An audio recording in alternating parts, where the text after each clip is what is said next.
У наш час глобальнай аўтамабілізацыі дарожна-транспартныя здарэнні адбываюцца амаль што штодзённа.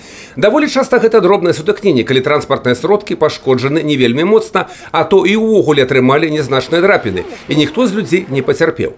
Але ўсё роўна аўтаўладальнікі мяркуюць у такой сітуацыі, што ім неабходна будзе потым прыводзіць свой аўтамабіль у належны стан.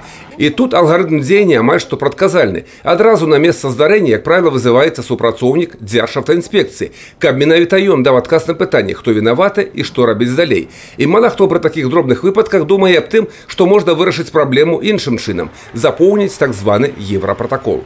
Але, як аказалася, нават вопытныя вадзіцелі мала што ведаюць аб такой магчымасці вырашыць канфлікт інтарэсаў. Может быть, что это не полностью не зафиксировано будет как государством или сотрудниками ГАИ. Это уже, если когда вызов ГАИ, то уже там, мне кажется, как-то более официально, то, что приезжает сотрудник ГАИ, а составляет протокол, и уже полностью уже полное идет выяснение, по чьей вине трезвый, пьяный водитель уже. То есть получается, что здесь человеку не может не доверять? Ну, я думаю, да.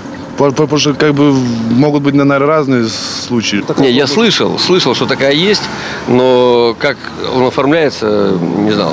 Знал, что до 400 евро, если повреждение, то можно оформить. Тут же с водителем сразу надо определяться, если претензий нету, и, допустим, он согласен, кто виноват, то можно оформлять, ничего страшного не будет. Поэтому нормально. Это во-первых. Во-вторых, машины сразу же съехали и никому не создают ни помех, ничего.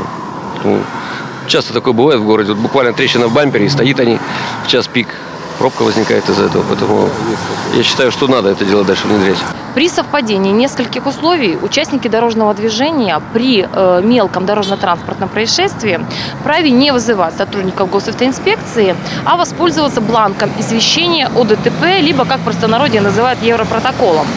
Для этого необходимо, чтобы определенные условия были соблюдены. То есть в ДТП участвуют только 2 автомобиля. Участники ДТП не предъявляют друг другу претензий по поводу виновности одного из них.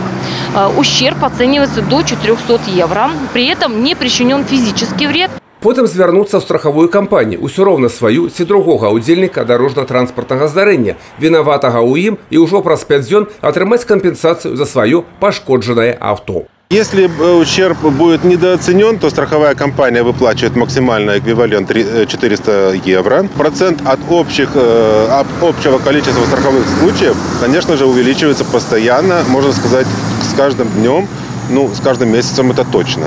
Юрий Печур, Александр Севицкий, телерадиокомпания «Брест».